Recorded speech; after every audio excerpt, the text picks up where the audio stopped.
नमस्कार शेतकरी बांधवांनो, एमटे ऑल टीव्ही या यूट्यूब चॅनलवरती तुमचं पुन्हा एकदा स्वागत आहे। नितीन गडकरींचा सरकारला इशारा, कर्जमाफी जाहीर। पाहूया संपूर्ण बातमी। केंद्रीय मंत्री नितीन गडकरी त्यांच्या रोखठोक स्वभावामुळे सर्व परिचित आहेत। कोणतीही गोष्ट मांडताना आपल्याच सरकारमधील चुकीच्या गोष्टीवर बोट ठेवण्यातही गडकरी मागे पुढे पाहत नाहीत। कर्जमाफीसह शेतकरी प्रश्नावर गडकरी यांनी सरकारला धारेवर धरलं। ते काय म्हणाले ते पाहूया। या देशाचा शेतकरी फक्त अन्नदाता नसून ऊर्जा उत्पादकही आहे।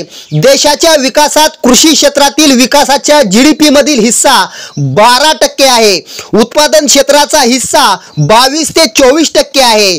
कृषी विभागावर 65% लोकसंख्या अवलंबून आहे। आज गावोगावचा मजूर शेतकरी दुखी आहे। शेतकऱ्यांच्या उत्पादनांना चांगले दर मिळत नाहीत। अशा शब्दात गडकरींनी समस्येवर बोट ठेवले।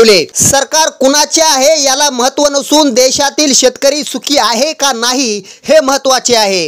प्रत्येक गरीब शेतकरी आज कर्जाच्या ओझ्याखाली दबला आहे। त्यांची कर्जमाफी होणे आवश्यक आहे असं मत गडकरी यांनी व्यक्त केलं। याबद्दल तुम्हाला काय वाटतंय आम्हाला नक्की कळवा। हा व्हिडिओ आवडला तर शेअर करा।